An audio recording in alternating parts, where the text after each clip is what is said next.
Praise the Lord. Ahan bamagtada yengbiriba amasung tabiriba ichilinaw sing icheichal ima pabung sing mayam pumnamagpo thamoidagi nungsiba amasung ikai khumnaba utchari.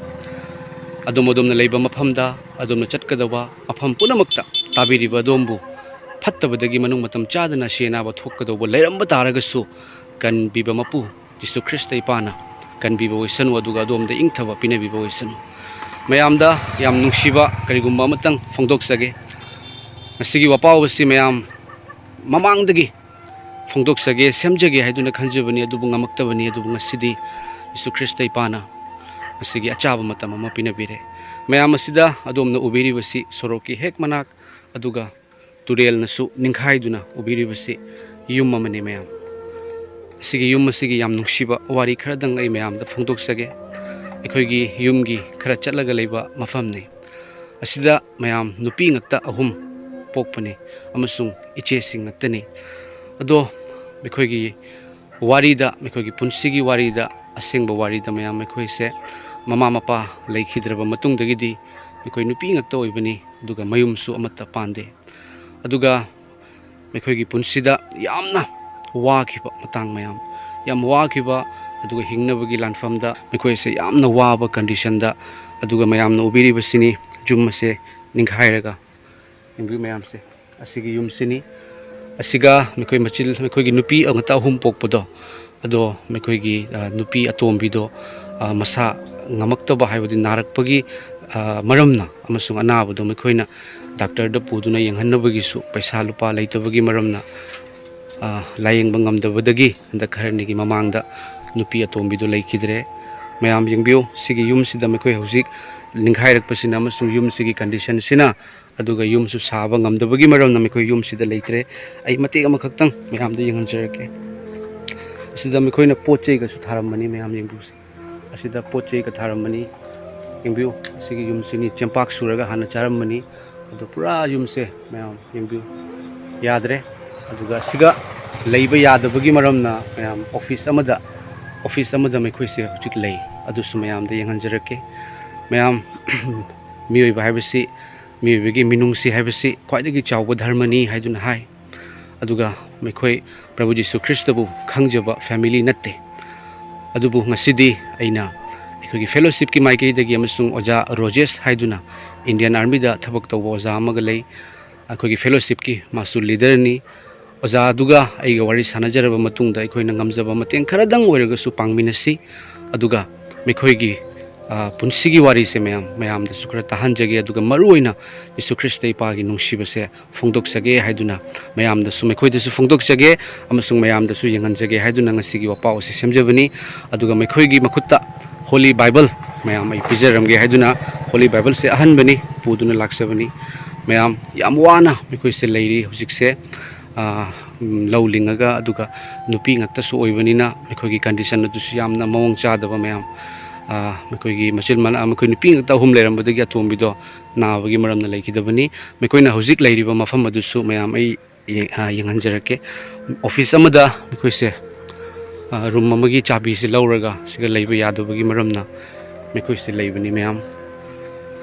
masi mekhoigi fellowship ki maikei dagi ai amasung oja Rojes na wari sanajaraba matungda yamdi yamba nate pisa kharadang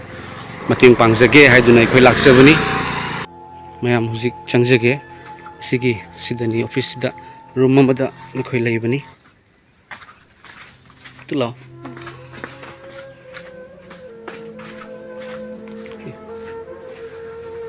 iche leibra ichi amadudi ichi amada labukta labuk chakibra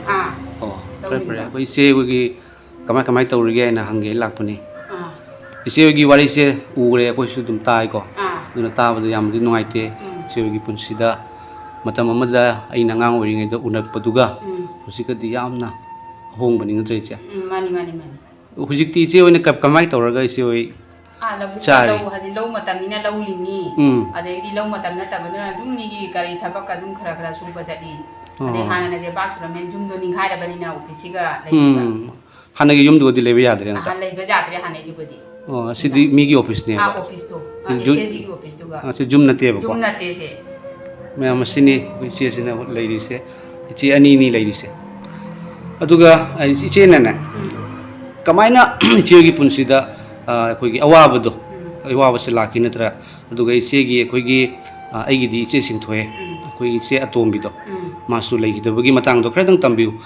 करी ओइना नाकिबनो मासे जोल्डिस तौबदगी दुम ताचौदसु खोइसे ताचौबिसु जितो माना लायेंग मा पैसा आमबौ लौदे दै दुम जेंग दो माना केनो तरगा दु काबुंगसता अंता केनो तौसु तो सोनोग्राफी का तौसु सो हाय अदो सोनोग्राफी तौबदो चटपा ngमौद्रे होइने पैसा लुपागी सो अवाब ले चदा पुबा ngमौद्रे दै जुम दम ताचौना हिदा खरा पी दै मागा लोइना बकुतुदुना हिदा कापी हिदा पैसा काम लौबीदे उपाय लेते कमाय तौना लै ngam nungaite taawda ko chahi su yam anga han te na dra angang chahi kya muk suram gani che chahi ma leki dabdo ma se chahi kuntra manu ge la chahi kuntra ma toy kuntra intoi duan le duni se ado ngasi koina lakpa se iche da iche ogi ga wa ba se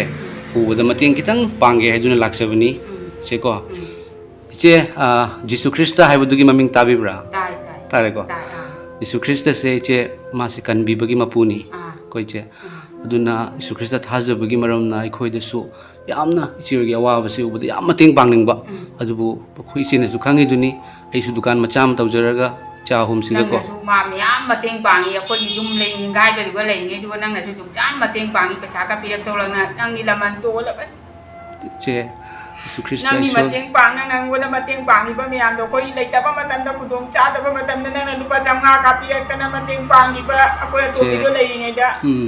chi che kaw ja de ngasi jabo lakai ji ka nam ta na mating pang de nang na pangi ni mani che Ishwar gi Yesu Krista do mana pangan bani che manungshi ba do miyoi ba se che loi sidoi ni ko adubu nungshi ba hai se achuba dharma ni hai aduna iche ngasi akhoi na ngamjaba iche da mating pangani aduga akhoi gi wapa osibu tabiriba ichilina iche ichel singna su koina lejadaba taraga su lejadaba na leitaba da mating pangba se Ishwar na su yam harauje che ko paisa ise kana su komba yaude natra iche adoisu aina akhoi gi Yesu Krista na hai furit ani leibodo litmin no nangi are bodo piu chana bodo chamin no hai bo che maram di taibang pan basiga kaisu puba yade hai loi thamamaga chatkhibodo natra iche car thobodusu bank ta paisa crore paibodusu siramdai matamda puraga chatte do adu nungsi ba hai bisidi khoidagi mathoni iche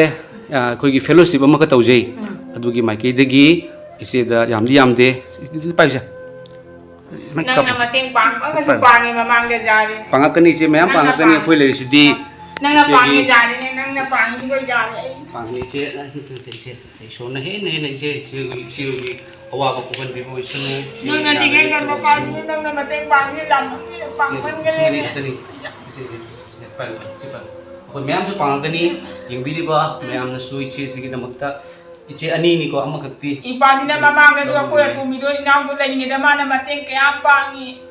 ani ra hum lak mating mana pangi nuksibani ko iche aduna iche kaisu wa ba yade khoi mayam ama leiri Ishwar Yesu Krista su lei ko duga Bible le pero che sigi lai se iche na ne pabiu duga khoi gi phatta ba leidana bhut pre ama sigi lai se thambi amata changma ngam ro do se ko Yesu Krista masama bi aduga ne che na pawagi karam na pagani hebe do hai je ba che siga ahan bani ko cha ko bar ni tu se langama sing jor ba se lang se sung to aduga ahan bada siga gi hobi mu che se Rome gi mi singda Paul gi chithi hai bese ase paba hai ko cha iche su pabiu iche ma su pabiu se paraga ne pabiu aduga Ishwar da Yesu Krista ni khurambiu ko iche awa ba ana ba punama kokthok pula Ishwar ni ko aduga ise ne tumma mafam do adugi koklom thangba se thammaga tumbiu ko che da hen ngasi dagi thojal la ko resanu che ko awa na punama kokpo isanu nai punama kokpo isanu yam chi che di wa su hai do ngam de apha ba ta wo yo bi su Krista mane che di yam su tingi me am dam su ting doi che ni se yam nuksiba ipasina mo na mateng ara ga na pangi leita lai ra da ka si asiga ai hani ngai leiti aseng ta ni hajari je Yesu Krista che pai ra mane che shona khani itang bi san bi che to haijagi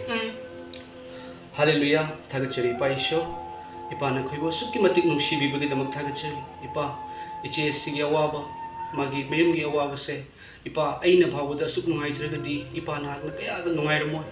amasung ipa na hakna punamak pusemi bani nasidagi di iche gi mung ipa blessing haita boy biu anaba ek pa awaba lang tak no amata chang da boy sanu amam magi pangal punamak mangki boy sanu iche gi mung da nasidagi hiram punamak ta sarga gi ba thauja ha yombi boy sanu ipa aduga lang tak na ba awaba pen da ba nungai ta ba punamak jisu na lawkhiduna ing thabado iche oida ing thaba haraudo iche gi mung manung da haita bi boy sanu ipa nang matam chupado loina biu mekhoi bu lomba na de sarga du su thambiu amasung ipa tebang pan bad leiri ngai matam da mekhoi ni ipa bu thaje bo yaw hai badu su hin biu prabhu jisu gi bing da khum jari bani amen Amen. thak chari che chalage ichi oida hena hena mateng ate si pang bani ko nang hilaman to le sing marone che egi na te se so bi musi bani ko nang mamang de taw ni ya che te hina tolo kani khoi nam le su pre che chalage ko bible pa biu ko sini ma'am आईगा चनुपा हनगा लाक्चबनी अखोइना ngamjaba ahanbo ina lupa lising ani khak mateng pangjerami aduga maruoina khwaidagi maruoiba ipa jisu christ gi ahingba wahai word of god oiba ipa gi holy bible pijerami ma'am amasung mekhoigi imungda ngasidagi soidana blessing lakani phattaba akiba punamak mangkhigani aduga mekhoigi manaw nupi ama leikidabado ado dugi tamnei khonei kaina sudum takhibani adu ngasidagidi jisu christ ipana pumseng sengdokpigani haina khanjai mayam asini mekhoigi condition hojik leiribase aduni mayamda su aina request tawjiningi madudi hairiba awabada taraba kana su lejidraba family asida adumna mateng pangningba taragadi mayam aigi gp number amasung QR code su hapcharake mayam aikoina ngamjaba mateng pangminasi haiduna prabhu jisu gi mingda haijari amasung aikoigi family na jisu christ gi nungsibado khangduna jisu christ ipada lakchaba yabo isanu jisu christ gi blessing phangphangba yabo isanu aikoida lomba naidaba punsi hingjaba phangbagi punsido phangbo isanu mayam na su prayer da su hairiba iche sing adugi damakta prayer tobiu prayer da ningsingbiu amasung hairiba iche dugi chesing asigi famda akoina adomna mateng pangningba taragadi mayam mateng pangbiu haiduna haijari thagachari matang asida losinjerage chilnaw chel sing taibang panbada akoina leiringai gi matamda kwaidagi chawba dharma kwaidagi chawba nungsiba kwaidagi chawba ishor nungsiba haibado akoi tominasi hallelujah